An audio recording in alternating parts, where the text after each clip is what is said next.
I don't like talking to people who don't know how to talk shit or like always are on their toes about it. Like I get it. They're probably gonna go far in life. I'll give them that. It's a safe thing to do. But excuse me, there's ketchup on my nose. I'll put it to you like this. When I was hanging out with that guy Alex for a bit, sometimes I'd ask him a question and he would give such a like a safe PC answer, like media training ass answer. And like I could ask him, so how's dating been for you recently? Like how has the dating scene been for you overall and stuff like that? And he'd be like, oh, everyone at their core is human. There's ups and downs.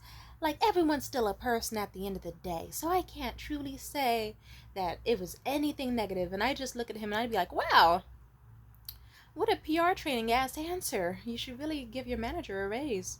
And then he'd eventually relent and tell me the truth. And it's like, yeah, dude, you're in safe company. You don't have to be all, oh, well, they were timid souls. We're all human. You can say, oh, the last girl I dated was a fat fisher, and my ex of 12 years was throwing plates in my head and calling me slurs. It's a safe space. You can say that with me.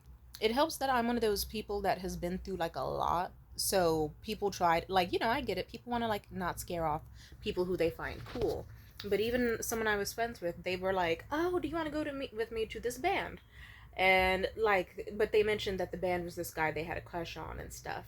And me, like, I kind of already suspected it. I was like, "Hey, are you trying to do that Great Gatsby thing where like someone ghosted you, but like you still know they'll be at an event, so you want to show up dolled up and look like sexy and mysterious in the crowd and see if you could maybe lure them your way again, like subtly, like get their attention, not obviously."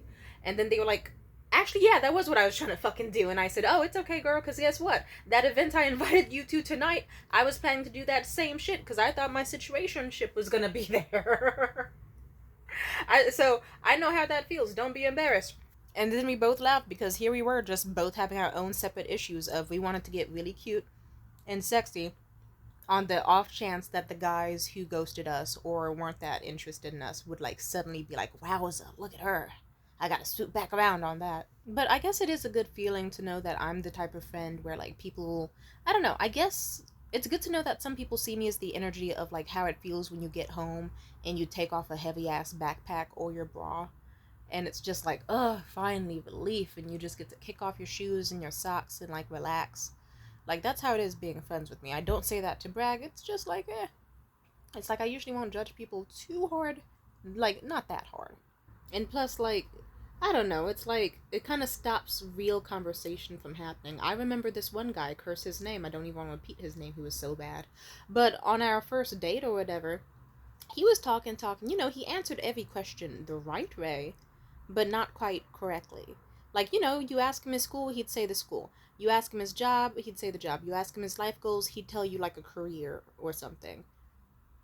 But he didn't really have anything else to say outside of that. And then I eventually it was awkward between us, and he was mad because he didn't seem like he was going to get laid with me back then. But I did tell him, I said, I don't think you're boring. I just think that you're giving me very surface level safe answers, and it kind of stops me from being able to see who you are as a person and get to know you truly. And I'd say that's more of like why it's not clicking. But if you'd like to hang out, we can drive more and talk more, and we can see what we can uncover. And then he said, well, you know what?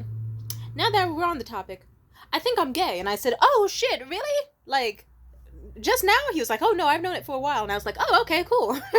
And then we talked about his bisexuality. And we talked about a few things and another thing. And then we ended up having some interesting sex. But yeah, it's how you get to know people. Like, I get it. You never know what someone's intentions could be. Some people are disgusting, judgmental bastards. Some people you can't tell certain things because they'll react negatively. Or they'll, like, be like, oh, this guy said he was abused by his ex-wife. Good to know that I can hurt him next. And that he's an easy target for me to feast on. It's like, I'm not that, like, thankfully, I'm not that type of person. No, no. But it's just, oof. And also, it's really sad. I've met people who will hide massive things about their life. Like the Alex guy. Like, straight up, it took until, like, the second half of our second date. Like, the morning after our second date, no sex was had. But, it was just, like, I slept over his house still, separate beds. And, like, that's when he told me he was divorced because he was afraid of being judged for being divorced. And it's like, it actually had the opposite. It was like, oh, I find him more attractive now because this is someone who actually is capable of making a commitment and seeing it through. Did it last? No, but it proves that they were smart enough to know that it was needed to end.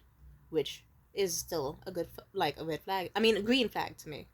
I also had this other dude. It took like 3 dates for him to tell me that he said he had a brother and sister, but he said that they were in like college or whatever, so I wouldn't see them often. But then eventually, because I asked about them more, he did kind of rip off the band aid and said, I'm sorry, I've been lying to you this whole time. My older sister, she actually was never born, she was a miscarriage. And then my older brother, he tragically died like when he was in high school, and my mom never got over it. I just knew that it would come up someday, but I didn't know how close we'd get, so I didn't tell you the full truth because not everyone can handle hearing about grief and stuff. And I remember I cried, and he was shocked that I cried because I guess sadly he had not been shown that level of emotional care before, which actually is extremely depressing. And it's really depressing that it's like, you mean to tell me you have all these friends, all these adults around you, so many people around you, but you don't have anyone who actually knows that you have a dead sibling or knows about how your family suffers, and like you can't be close with anybody? Why is it gotta be me, a damn near stranger? Or close enough that it's like we were on the third date, but still far enough that it's like I'm still a stranger compared to everyone else. That's kind of sad. I don't know. So I always appreciate whenever I do get someone to like tell the truth about their circumstances. I love honest people, and it's like, yeah, just tell me the truth. Sometimes I don't hold it against people too much depending on like what truth was held back. Like some things are way too important to hide, but usually if the truth comes out, it's like, okay, I'm just glad you finally told me, dude. But yeah, so whenever I meet people who are just like so PR trained and like that you can never get any opinion out of them, whether it's about music artists or like TV shows or people in general, those people always annoy me because it's like, come on now, we can agree, we can disagree.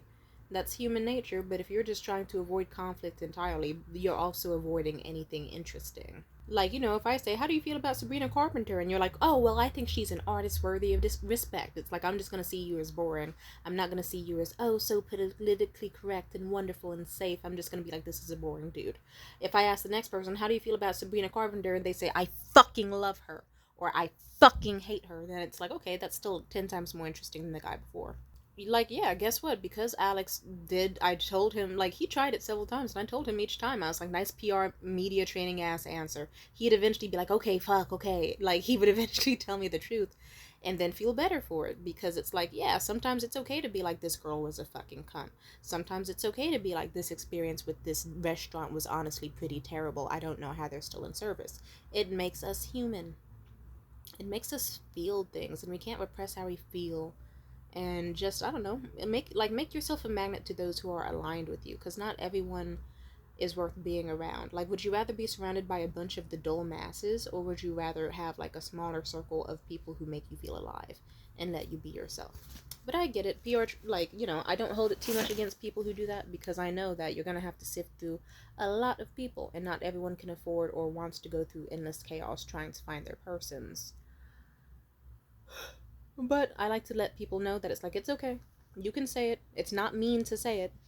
Because, yeah, sometimes I have to remind people it's like, it's okay to say that you don't like poly relationships. It's not any sort of phobic, that's just your opinion. Like, as long as you're still nice to poly people.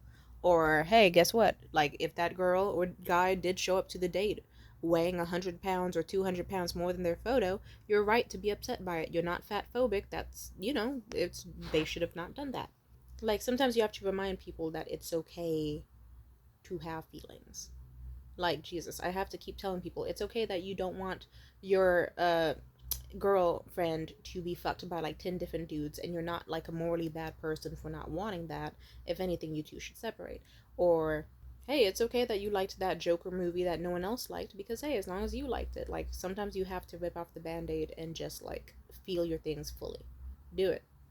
You, like, trust me, it's okay to just like have an opinion. It's not the end of the world. Bye.